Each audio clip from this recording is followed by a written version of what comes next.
araw sa inyong lahat. At narating na namin ang aming destinasyon sa Kapitolyo ng Zambales, upang makapanayam si Ginoong Nilo Dabalmat. ang Investment Analyst 1 ng Department of Tourism. So, let's go!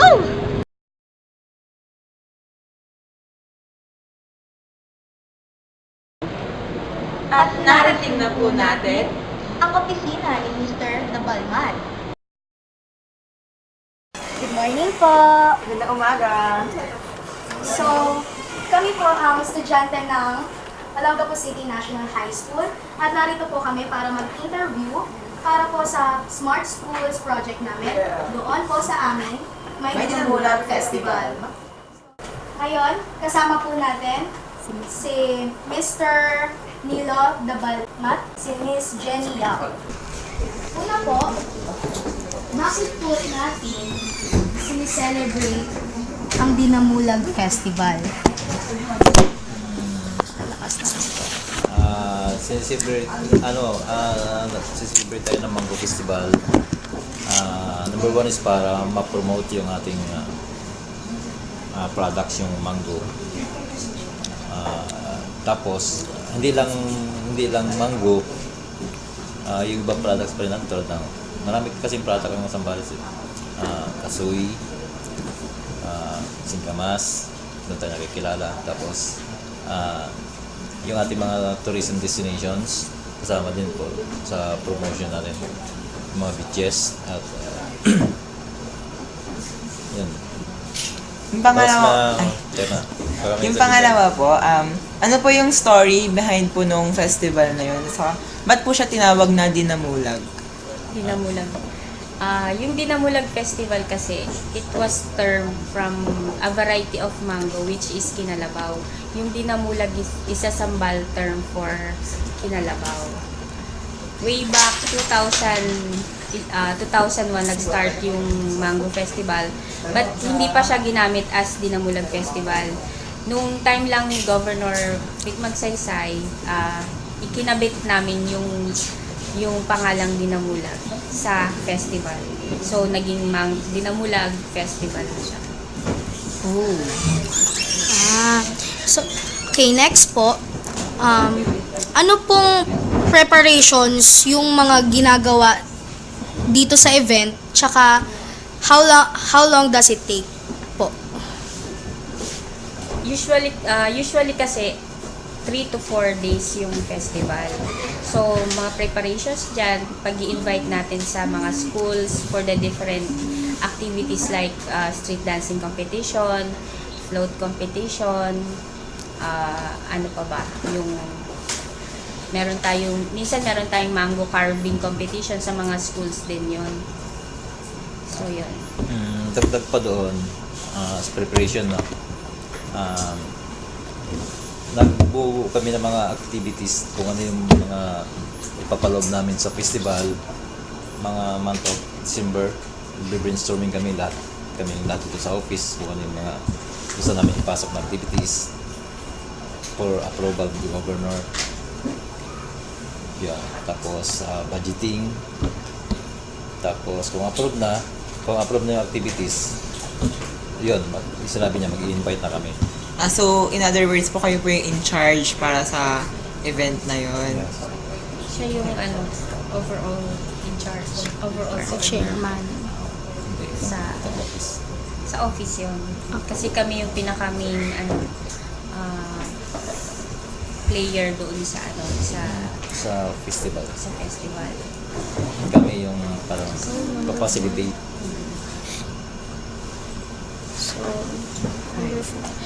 So, ano po, do people in the community participate in this event? Siyempre kasi na-involve natin yung kabataan. Usually sa street dancing competition, yung mga kasali doon, yung mga youths, di ba? Kasama sila doon. Tapos may mga ibang event pa na, ano ba yung mga pwede? Kasi pag nagbubunga kami ng activity, gusto namin ma-involve lahat. Mga bata, From bata. elementary, mga ganon. mayroon pa kaming activity minsan na in-involve namin yung mga senior citizen, yung yabi ni Papo, mga ganon. Yung mga matatanda. Oo, matatanda rin. Kasi yearly nag-iiba-iba yung mga activities. So may mga pinapasok kami for kagaya nga yung sa yabi ni Papo, mga matatanda, ganon. Kasama sila dun sa isang night. Kasi may mga activity rin kami na pwedeng on the spot, makasali na yung diyan ka lang nanonood. Pwede ka na sumali agad. Mango eating. Bawa, yung hulihan, ano yan? Hulihan ng... Takma ang manok may mga manok. Kung mahuli mo sa'yo na, tapos may premium ka pa. Mga ganun ba? Yung nanonood ka lang. Doon na, on the spot, pwede ka sumali. Tapos may mga race using kalabaw, ganon. Tapos may mga mangga na kinukuha, parang mga ganon. So ano pa, di ba, may mga nagpa-participate. Ano po yung expect nila sa festival na yun? Marami. Siyempre yung mga hindi taga rito, expect nila pagka Mango Festival, maraming mangga. Saka makakabili sila ng cheaper di ba, price. Cheaper Tapos and quality quality. na mango. Kasi yun yung showcase natin doon. Aside from mangoes, kung ano pa yung mga makikita sa Zambales, ano yung mga products. Siyempre kasama na rin yung bakasyon. Makikita nila yung natin, di ba? Kung ano yung mga tourist spots natin dito sa Zambales. Kasi known tayo as beach capital of Central Luzon. Saka rin, during the festival, yung ating mga resort, fully booked.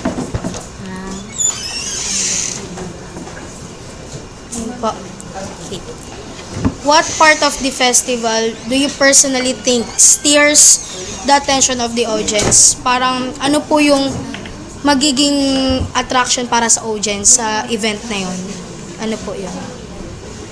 Attraction, isang siguro Yung mga highlights ng festival, like street dancing competition, crowd drawer yon. Tapos yung bago natin for this year, yung float competition, syempre inaabangan ng tao yun kasi makikita nila yung palakihan ng float, kung ano yung mga bagong designs ng mga gamita made of mango, or kung ano yung iso-showcase ng bawat bayan. Tapos sa gabi, yung mga night entertainments, kasi minsan may mga i-invite din kami mga celebrities. Para mag-base dun sa occasion.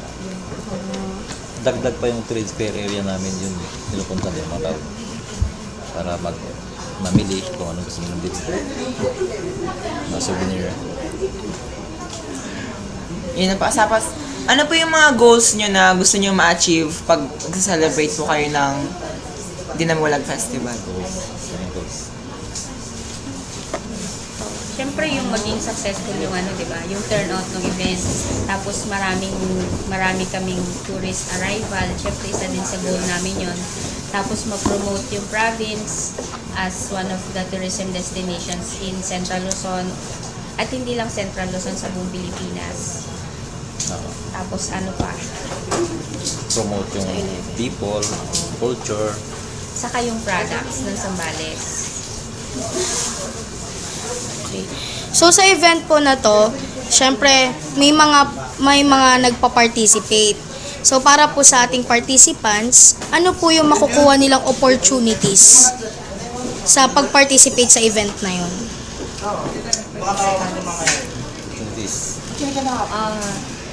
Siyempre yung mga contestants dun sa mga competitions like sa street dancing, halimbawa, pagka nanalo sila, kumbaga, nabigyan natin sila ng chance na mai-showcase kung ano yung talent ng every town, di ba?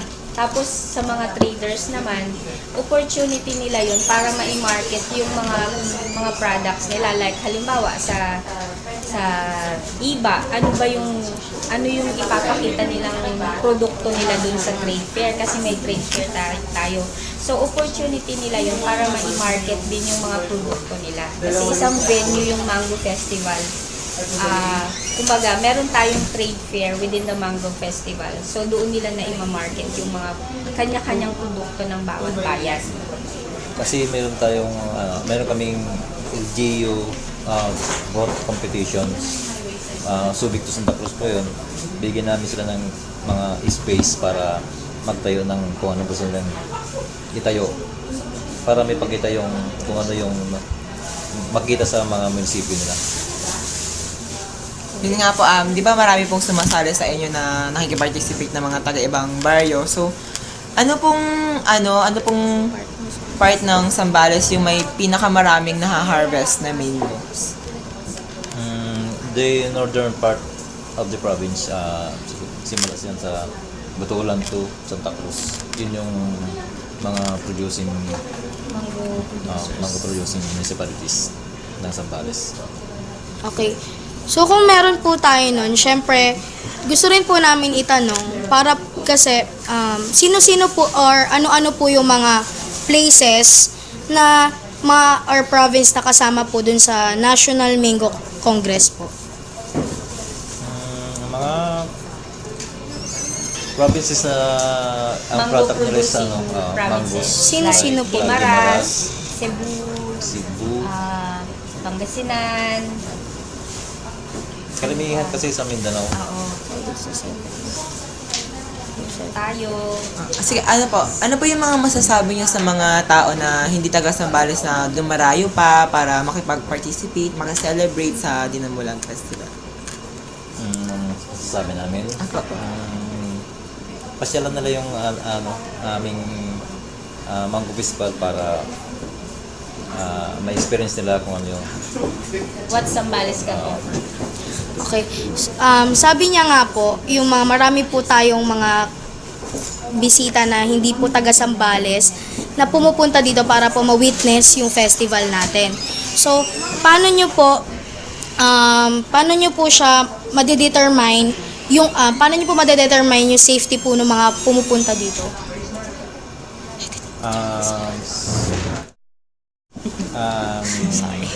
Kasi ini-involve namin yung yung ating kapulisan saka yung army. Ano sila? PNP and Army. Ano naman, sumusuporta naman sila sa mga activities ng province. Saka we make sure na yung venue natin is naka-deploy yung security group. May mga kanya-kanya silang assignment. So yung buong area is secured by PNP and Army. Philippine Army.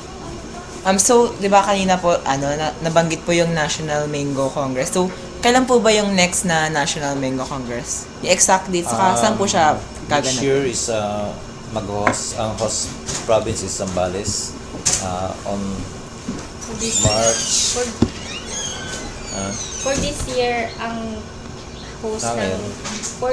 ngayon kasi 14th 2012 is 14th Cebu, National Mango Congress sa Mandawi Cebu. City, Cebu. So, yung nag-bid tayo for hosting the next Mango Congress. So, for this year's Mango Congress, pupunta yung entourage ng government headed by Governor Ebdane and the provincial department heads of Zambales pupunta sa pag-a-attend ng Mango Congress to accept the hosting of the 15th, which is next year tayo ang host ng 15th National Mango Congress. So, ano po yung exact date na March 13 to 13, 14, 15. to 2013. Tapos yung ating Mango Festival is 15, 16, 17. Magka-duktong sila. Kasunod. so hiwalay din yung national saka yung Hindi, sa'yo lang yung siya, parang simultaneous. Ano lang namin. flow lang. Para yung mga Yung pinaka-last day ng pinaka-last Congress. day ng Congress is first opening ng Mango Festival. Opening ng Mango Para Festival. ma-witness nila yung Para ma-witness pa nung mga Para sabay na rin yung Oo. kasama dun sa Congress. Pwede niyo po ba kaming samahan sa kahit isang part lang po ng Zambales kung saan po nagmumula yung mga mangga? Mango Farm. Apo, pwede po. Pwede. Pwede naman. Thank you po. Thank you din. Thank you po ulit. Thank you din.